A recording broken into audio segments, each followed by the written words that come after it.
Hello, everyone. I'm Lana. Thank you so much for joining us. The U.S. is marking 1 year since the deadly attack on our nation's capital. President Biden spoke Thursday from the spot where a mob of Trump supporters stormed the building. He condemned the former president for his, quote, web of lies that fueled the riot and called on Americans to fight for democracy.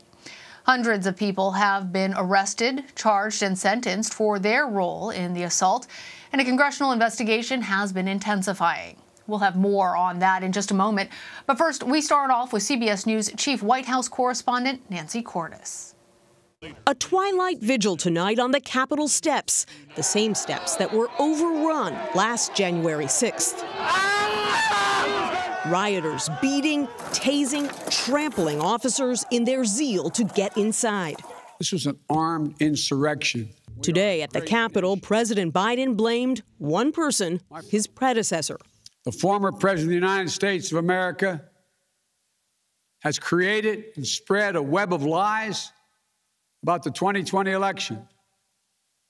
He's done so because he values power over principle. For 2 months leading up to that day, President Trump had refused to concede, urging supporters to, quote, stop the steal. You'll never take back our country with weakness. You have to show strength and you have to be strong.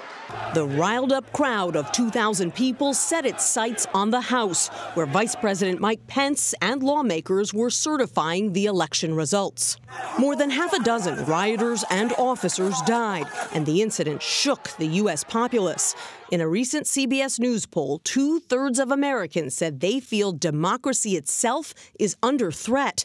Many lawmakers do, too. There has never been a time in my life where I've been more worried about this democracy. Today, dozens of Democrats shared their memories of that day. And then the pounding on the doors. That haunting sound I will never forget. But Republicans who initially called out President Trump made themselves scarce today. One notable exception, former Vice President Dick Cheney, who joined his daughter, Congresswoman Liz Cheney, in the House chamber today and slammed GOP leaders for their absence. It's not a leadership that resembles any of the folks I knew when I was here for 10 years. Former President Trump perpetuated his election lies today in 3 separate statements, falsely claiming the race was rigged and a crime. Even now, he's urging his supporters to never forget and never give up. President Biden urged Americans to reject that message. You can't love your country only when you win. You can't obey the law only when it's convenient. Well, the Justice Department has spent the last year holding the rioters accountable. The House Select Committee has been zeroing in on the roles of former President Trump and his allies. CBS News congressional correspondent Scott MacFarlane has more on where that investigation stands. By congressional standards, the committee investigating the Capitol attack is moving at the speed of a bullet train. Their latest stop, the former vice president. Panel member Jamie Raskin. You getting cooperation from Vice President Pence and his team? So far, everything I've heard is we're getting lots of cooperation from Vice President Pence and his team. Now, I don't think he's been asked to testify quite yet, and so we'll see. Will that happen? Well, he was a critical actor. Committee members tell CBS News they hope to wrap work by summer and get answers from Donald Trump. There have been reports that he was gleefully watching TV and enjoying all the action at the Capitol. Others are saying, no, he was just passive and didn't do anything. The committee is focusing on a specific window of time, including when Trump tweeted moments after Congress adjourned and the riot began, Mike Pence didn't have the courage to do what should have been done, and later posting a video telling rioters, among other things, that he loved them and urging they go home. You're very special. The committee is seeking possible outtakes of that video. Then another tweet as a city curfew began about the slipping away of a sacred landslide election. Meanwhile, the committee itself has become a political wedge issue, disavowed by nearly all Republicans except the 2 sitting on it, including Congresswoman Liz Cheney. And there are moments when we all have to come together in order to defend the Constitution. And Nancy Cordes and Scott MacFarlane both join me now from Capitol Hill. Good to see you both. Nancy and Scott, you were both among the hundreds of journalists that were covering the mayhem on January 6th. Before we even get into the details of where things are right now, I'm just wondering, what are some of the moments from that day that stand out to you now a year later? Nancy, let's go ahead and start with you. Sure. Well, I was in the Russell Senate office building across the street from the Capitol as the riot broke out. And from that location, we had a really good vantage point of the melee happening down below.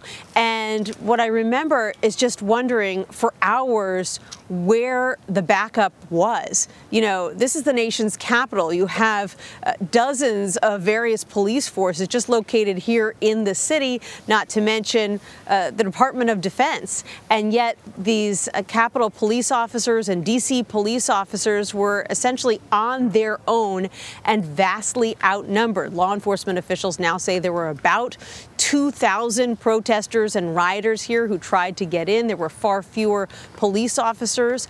More than 140 of them were injured that day. And as I'm sure Scott can tell you, and as he laid out in his piece that you just aired, there are big questions about the hours that went by and why President Trump, for instance, didn't immediately call on the National Guard to come here to the Capitol and help. It could have saved lives that day. Scott?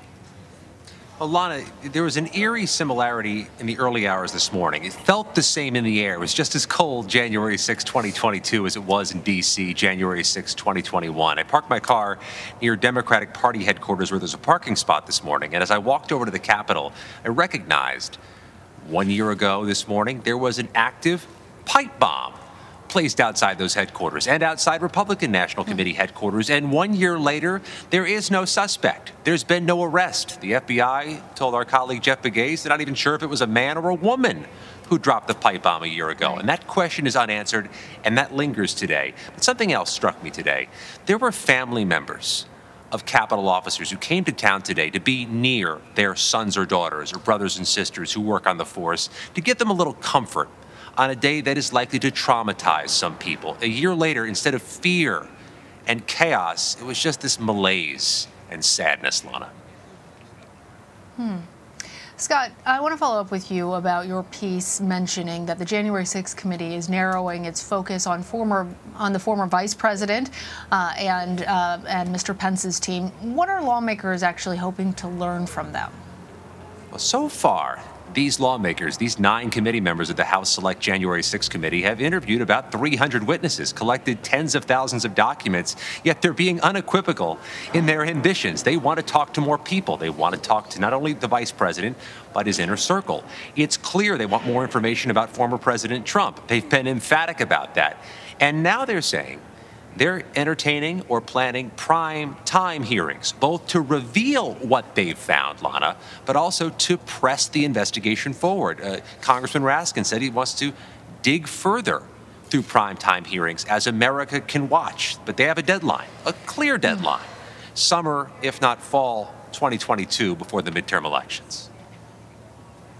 I wonder how that'll play out with the American public. Nancy, on that front, President Biden was warning how the false narrative surrounding the 2020 election is putting our democracy at risk. And in your piece, you highlighted how those concerns are present among the American people.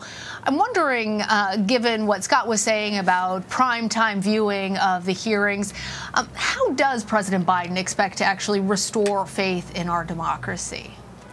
Well, that is one of the biggest struggles, frankly, of his presidency, Lana, because his own reelection, frankly, hinges on whether he is able to do that. Certainly, he can use the bully pulpit like he did today to speak out, to remind Americans that democracy isn't inevitable, that we all need to nurture it and protect it if we want to maintain our governmental system. But beyond that, there's a lot of frustration among Democrats about what more they can do. Obviously, they would love to pass voting rights legislation. So many of them talked about that today, and the president did too, but they don't have the votes they need in the Senate. And so without a major change to the rules, they are really stymied as they watch legislatures all around the country, Republican legislatures, make their own changes that they believe will restrict the vote, make it harder for certain groups of people to vote. And so what the president can do beyond speaking out is really an open question right now and a big source of frustration for many Democrats. Well, Scott, you also mentioned in your report that the committee is trying to get outtakes of then President Trump's message to rioters. I'm wondering if you can tell us anything more about that. They've really zeroed in on this period of time between 2 p.m. and roughly 6 p.m. Washington, D.C. time, January 6, 2021, the time when the Congress adjourned, when the riots began, and 6 p.m. when the city curfew went into effect and police had managed to fight the crowd off. What was former President Trump doing? What was he not doing? Among the things that have come out is a timeline of what he publicly posted, including tweets and including that video at 4:17 p.m. January 6, 2021, in which he told the mob to go home, but that he loved them. Were there rough drafts? Were there outtakes? Members of the January 6th committee want to know if there were, and they want to see them if they were, to get a sense of what Trump and his team were thinking, saying, and doing behind the scenes. Nancy, when we're speaking about the former president, he also responded to President Biden's remarks, calling them, quote, political theater. I'm wondering, has the White House responded to that accusation? And you're a varsity team member there at on the Capitol. I'm wondering if you've heard about any other Republicans and their perception of Mr. Biden's speech.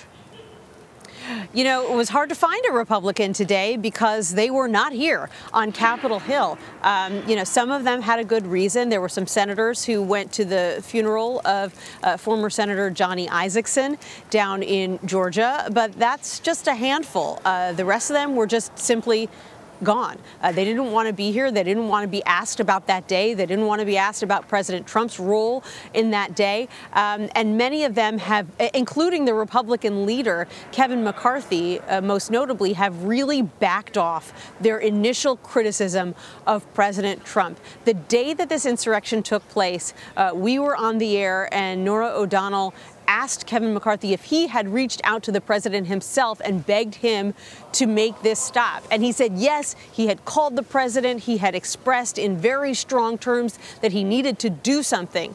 Well, now Kevin McCarthy, when asked about President Trump's role, really tries to downplay it and to downplay what happened here in general and to say that it's time to turn the page and to call into question the work of the very committee that Scott has been reporting on. And so it's not an issue that Republicans want to talk much about, even if behind the scenes they would like very much for President Trump to stop spreading some of these election lies. They know that their electoral success, for better or worse, is still tied to his, and therefore many of them have deemed it too risky to speak out against him. You know, so many times in our nation's history when we've undergone a tragedy, and for the vast majority of Americans that day, January 6th, seeing those rioters and what they did to the Capitol there would constitute a real national tragedy. We come out on the other side stronger, better, with more united resolve. But, you know, as Nancy was mentioning, the quest for passing that voting rights legislation that stalled there on Capitol Hill that both the president and vice president spoke out about today. Just the last moment, Scott, I'm going to ask you, what's the current status of that? And does it look like there is any more resolve to try and push that forward?